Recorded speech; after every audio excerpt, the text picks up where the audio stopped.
Gospod doktor, razstava kaj pomeni?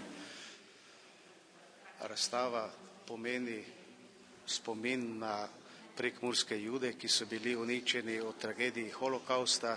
Prva večja skupina je bila že odpeljana aprila 1944, 367 Judov je bilo v tej skupini in je bila uničena v taborišču smrti Auschwitzu 21. oziroma 22. maja 1944. Druga skupina je bila odpeljana jeseni 1944, tako da je bilo uničenih praktično več kot 3/4 prekmurskih Judov, ali natančneje imamo seznam z 387 imeni, ki pa tudi ni popoln, še nekaj imen se je naknadno našlo, tako da je od 460 predvojnih Judov preživelo holokaust samo 65 ljudi. To se pravi, danes je v Prekmurju koliko? Prekmurju je tako rekoč peščica Judov, Lendava je že od leta 2004 mesto brez Judov, nekaj jih živi še v Murski Soboti, med njimi je tudi gospa Erika Fürst, ki je preživela strahote Auschwitza in se tudi te tragedije vedno znova spominja.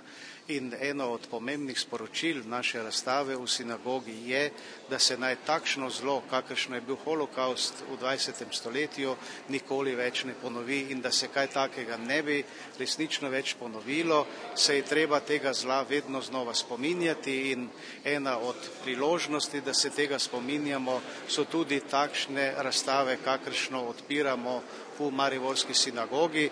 Pokrovitelj te razstave je predsednik republike, dr. Danilo Türk, tako da tudi to daje določeno težo našemu projektu. Razstavo je pripravil Pokrajinski muzej iz Murske Sobote, avtor je magister Franc Kuzmič. Na razstavi pa lahko vidimo veliko izvirnih predmetov od ljudi, ki so nekoč v Prekmurju živeli in so pomembno sooblikovali pokrajino ob Muri. Razstava sovpada z svetovnim dnevom holokausta. Kaj pravite na to? Tako je, razstava sodi v okvir obeležitve 27. januarja, mednarodnega dneva spomina na žrtve holokausta. S tem dnevom tudi v Sloveniji obeležujemo spomin na žrtve holokausta, ne zgolj na Jude, pač pa tudi na druge taboriščnike, deportirance, kajti veliko Slovencev je umiralo v fašističnih in nacističnih taboriščih.